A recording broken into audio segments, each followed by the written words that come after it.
વિરામ પછી સમાચાર ગાંધીનગરથી, જ્યાં 226 કરોડના ટેરર ફંડિંગનો કેસ તપાસમાં 80 લાખના નાણાકીય વ્યવહાર ખુલી ગયા છે.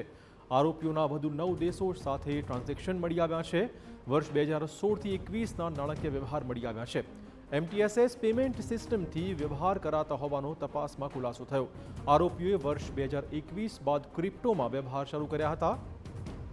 અમદાવાદ સહિત દેશના વિવિધ શહેરોમાં ફેલાયેલા ક્રિપ્ટો નેટવર્ક સામે તપાસ એજન્સીએ ચોંકાવનારા ખુલાસા કર્યા છે.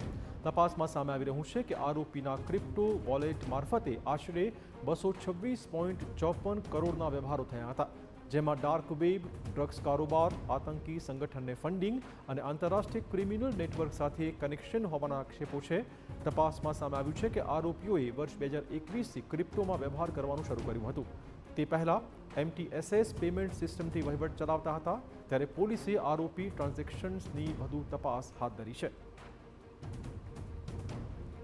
તો પહેલાંના જે ટ્રાન્ઝેક્શનો હતા, શું વ્યાપારો હતા, એની વિશે તપાસ કરતા એક મહત્ત્વની કડી એ હાથ લાગી છે કે 2016થી 2021 સુધીમાં, એટલે કે 2021 પછી એ લોકોએ ક્રિપ્ટોમાં કામ શરૂ કર્યું. એની પહેલાં જે MTSS પેમેન્ટ સિસ્ટમ હોય છે, જેમ કે વેસ્ટર્ન યુનિયન વગેરે, જેના માધ્યમથી ફોરેનથી ફંડિંગ મેળવતા હોય છે, તો એ રીતના આશરે 80 લાખના 9 દેશો સાથેના વ્યવહાર પણ ધ્યાન પર આવેલા છે, જેના ઉપર હાલ તપાસ ચાલુ છે.